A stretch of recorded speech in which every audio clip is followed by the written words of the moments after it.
Remember, tandaan ninyo mga Pilipino, kanang ayuda, inyo yan.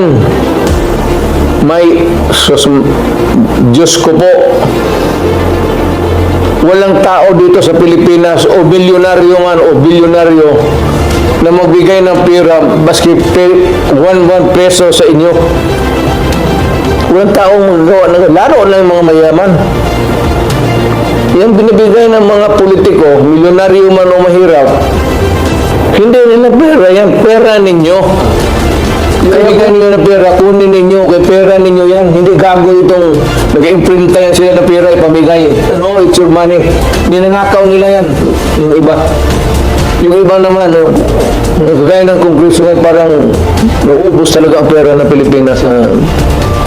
Parang tubig gastos nila. Uncontrolled use of money. Basta halos imprinta na lang, baski wala nang value. A few moments later. It was a social media post by Davao City 1st District Representative Paulo Duterte complaining about the 2 billion peso reduction for his district for 2024 that supposedly caught the attention of House Appropriations Committee Chair Elizalde Co to look into the allocation. So when I requested the Appropriations Committee and sa DPWH check the list, dun po ako nagulat. Co said, based on data they gathered, funds allotted for Paulo Duterte's district from 2020 to 2022 totaled 51 billion pesos. This was during the term of his father, Rodrigo Duterte. In 2020, Malacanang proposed 4.6 billion fund for Paulo Duterte's district.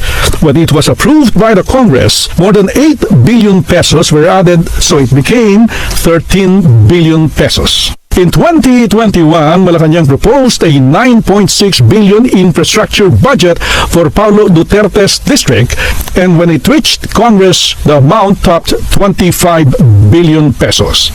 In 2022, the proposal of Malacanang was 10 billion pesos, and Congress raised it to 13 billion pesos. These data were confirmed by the DPWH, which receives the infrastructure funds for each district. Actually, sir, base po sa records ng aming programming division, we confirm na yung pong mga amounts na nabanggit ninyo in 2020, 2021, 2022, base po sa National Expenditure Program ng DPWH at yung pong General Appropriations Act sa distrito nito ay tama po at we confirm those budgets. Co says the allocation for Paulo Duterte's district is the highest in Philippine history. Unprecedented, sobra-sobra, especially for a developed country. Paano naman nabawasan ng 51 billion nga po yung na-receive niya on the last 3 years. Co adds the average allocation per district is 500 million to 4 billion pesos, depending on the size of the district. The Department of Budget and Management, meanwhile, says this only means other projects were given lower allocations. We have to be very certain that when a certain project gets a reduction or gets an increase, it means that in certain parts of the National Expenditure Program, there are projects which were reduced. Ang problema naman, nagre-reklamo naman mo yung mga bagong congressman na unfair naman yan. Eventually, na-notice po namin yan on this second budget and we already agreed sa department na sige na nga sabi namin kayo nang bahala pantay-pantay. ABS-CBN News tried several times to get the side of Congressman Paulo Duterte, but he has not given a response. 2 hours later. Remember, tandaan ninyo mga Pilipino, kanang ayuda, inyo yan. May, Diyos ko po, walang tao dito sa Pilipinas o bilyonaryo man o bilyonaryo na magbigay ng pera baski 1 peso sa inyo. Walang taong laro lang yung mga mayaman. Yan binibigay ng mga politiko, milyonaryo man o mahirap, Hindi nila pera yan, pera ninyo. Yung ibigay niyo ng pera, kunin ninyo, kay pera ninyo yan. Hindi gago itong nag-imprinta yan sila ng pera, ipamigay. No, it's your money. Ninanakaw nila yan, yung iba. A few moments later. Dumako naman po tayo sa Davao City kung saan libo-libong katao na ang nakapila para mamasko sa pamilya Duterte. At live mula sa Davao City, nasa frontline na balitang yan si Bril Montalvo. Bril, good morning at Merry Christmas. Gaano na ba kahaba ang pila dyan sa bahay ng mga Duterte? Andre, magandang umaga sa iyo at Merry Christmas.